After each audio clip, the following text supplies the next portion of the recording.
Today, we're going to talk about the all-new Tesla Standard lineup. So that is the Model 3 Standard and the Model Y Standard.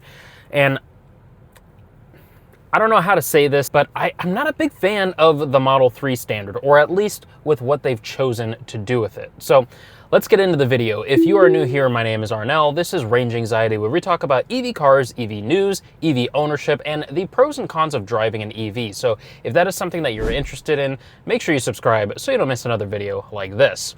Now, getting into it, the Standard lineup was actually pretty refreshing to see the extent, at least with the Model Y, that they did to strip things out to help bring the price down. You know, naturally, I would have loved to see a $35,000 or $30,000 Tesla. And I'm honestly, I'll get to that in a second, but I would have loved to see the Model Y Standard or just a cheap Tesla be around that price point. So the fact that we have cheap Teslas that are starting at $37,000 pretty much, but that's also not including destination fee. So now you're talking about like 38.5 or something like that.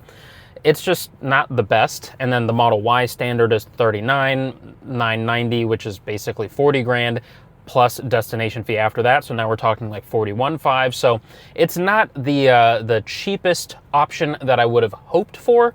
But of course, there's always the used market. And with this Standard lineup here, the used market is actually seeming quite a bit better than a brand new Standard Model Y or a Model 3. So what I mean by that is, with the Model 3 Standard, and the purpose of this video is going to kind of focus on the Model 3, because the Model Y was good. I liked the level of things that they did. They changed the bumper, they changed the headlights, they changed the taillights, they put in a glass or a they removed the glass roof, basically. They changed the seating materials. They changed the center console. They changed they changed the frunk and like cheapened out the frunk, which is something that I really was not expecting. So I like the extent that they did with the Model Y, not to mention the drivetrain, changes there, different gear ratio on the motor, and the battery having a smaller cell. So yeah, overall, the Model Y was really good. The Model 3, being at about $37,000 starting, again, add in the destination fee, I don't think they did enough, really. So with the Model 3, basically what they did, the biggest things that they did were with the drivetrain, which is the same as what they did with the Model Y. And to my guess, that's probably where they had the biggest cost savings, is in that component right there. As far as the Model 3, they did do the same thing with the seats, where they put in the textile fabric inserts, they removed the physical seat adjustment controls and put it all into the touchscreen. I'm not really a big fan of that personally. That's just kind of a silly thing there. And they also did some, very basic things. I think they removed the rear screen, if I remember correctly. I'm not 100% sure. They did just some basic things that would allow, like removing the power folding mirrors or the power steering wheel adjustment. So they did some things there to signify that it is a cheaper model. They also changed the wheel design as well for the 18-inch wheels there. So they did some of the things that they did with the Model Y, but they kept it looking largely the same as the Model 3. And honestly, I could care about the exterior. I could care less about how they did the exterior as far as the styling. What I'm just more frustrated about, honestly, if I'm just being honest, is that the Model 3 Standard is the far better value than the Model Y Standard, and it's not even close. So the Model 3 Standard still has the glass roof. It still has the adaptive matrix headlights. It still has it looking like, from the exterior, it looks the same as the premium, or what was previously the normal Model 3s. It just looks, the frunk is the same as well, which is kind of a weird thing to kind of focus on. But the Model Y, they went overboard. They did massive changes to change up how the vehicle is so that they can bring the price down. And I don't know that a Model Y costs that much more to produce than a Model 3, that they had to get so drastic on the changes. But I'm also wondering, why didn't they just do those same drastic changes with the Model 3 to bring that price down even more? There's a few reasons why I think they should have done that. The biggest reason is that 37 grand, when you add in the destination fee, 38.5, is not as cheap as many people were hoping for. Like, if just, getting a temperature check of what people were expecting out of a cheap Model 3, or just a cheap Tesla in general. Most people were expecting a Model Y. The Model 3 being cheapened out was a complete surprise. So I will give them that is nice that they also did some things to bring the Model 3 price down so that they had a more affordable option than what people were expecting. And I almost feel like that was kind of a last minute thing, because when the leaks came out about the Model Y Standard being a 39 grand vehicle, and Elon himself saying that the cheapest, or the cheap Tesla is just going to be a Model Y, let's get the cat out of the bag, it's the Model Y.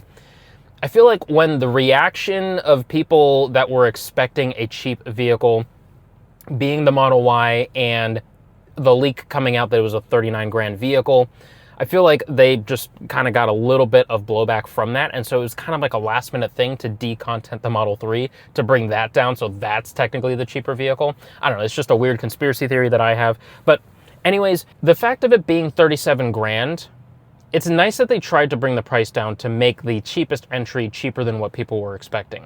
But I don't understand why they didn't do the same level of extensive cuts to bring the price down even lower to 35 or 33 or something like that. Because the general premise that I'm getting with these standard vehicles is, for one, it's trying to market to people that want a cheaper vehicle, okay? Obviously, with the price.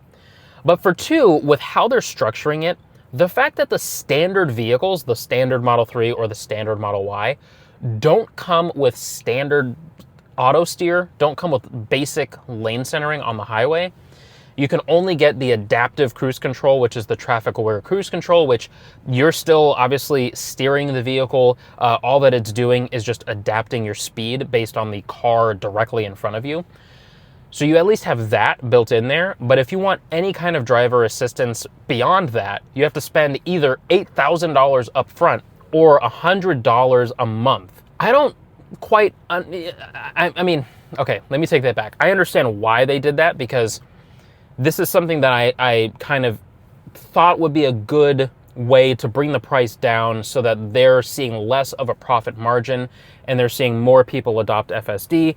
I was thinking that the whole point of these standard vehicles was to lower the cost so much that they're selling it almost at cost of production, or maybe with a very small profit margin. And where they're really going to see their profits is in people voluntarily choosing to sign up for FSD to have the functionality of a really great Tesla, all the things that makes Tesla great, the Sentry mode, the autopilot, the, all the autonomous features and everything like that. And they can get that for cheaper. And then if they want to, then they can really go the next step and do FSD. And so my thought process was that they were going to sell this not at a loss, because no company really wants to do that, but at least close to cost of production, so that they really see the long-term effects of a subscription based approach with FSD. Maybe you can only have FSD if you pay the subscription. Maybe you can't pay $8,000 so that you lock that in. So, maybe they were going to do some things like that, but I feel like they're still, obviously I don't know what the cost of production is on these vehicles, but I feel like they're still going to see a profit margin. And I'm not upset at them for wanting a profit. They're a company at the end of the day. They have to pay their employees. People need to eat. So I get it. The extent that they did with the Model Y, why not do those exact same things with the Model 3? Bring that cost down even more. I don't know. It just doesn't quite line up to me. It doesn't quite make sense of how premium that the Model 3 Standard feels, no pun intended with the naming structure there, compared to the Model Y Standard. It just, really all that you're getting with the Model Y Standard is just a slightly bigger vehicle, a little bit more legroom in the back, more cargo space, but that's really it. You're actually losing more features. And, maybe some people are really happy about there not being a glass roof, things like that, but it's just like, I don't know, it just feels weird. The Model 3 still feels very standard, or it still feels very premium. It still feels very high-end. It has the adaptive headlights. It looks identical to the more expensive Model 3. And so it they didn't decontent enough, and it just feels awkward. It just feels weird. And it feels like they should have spread the gap between the Model 3 and the Model Y a bit more. I don't think they should raise the price of the Model Y, but I think they should lower the Model 3 more by just removing the same things. People are very excited about the Model Y standard in the looks department. Some people really like the more homogeneous design with the headlight. They don't really like the split headlight design. I'm one of those people that just, I don't get the point of a split design, at any point. Some people are also not a big fan of the light bar. Personally, sure, the glow on the road behind you is cool, but I feel like light bars are just so played out. It's been a thing for the last 10 years, and I'm just tired of seeing light bars. And so, there's a lot of people that are really excited about the Model Y, the changes that they did, the level of cost cutting with the roof, and the frunk is such a weird thing to cheapen out on, but they really did everything they could. Even the armrest in the back, they changed the armrest design to cheapen that out as well. So they really, really went overboard with all of these things.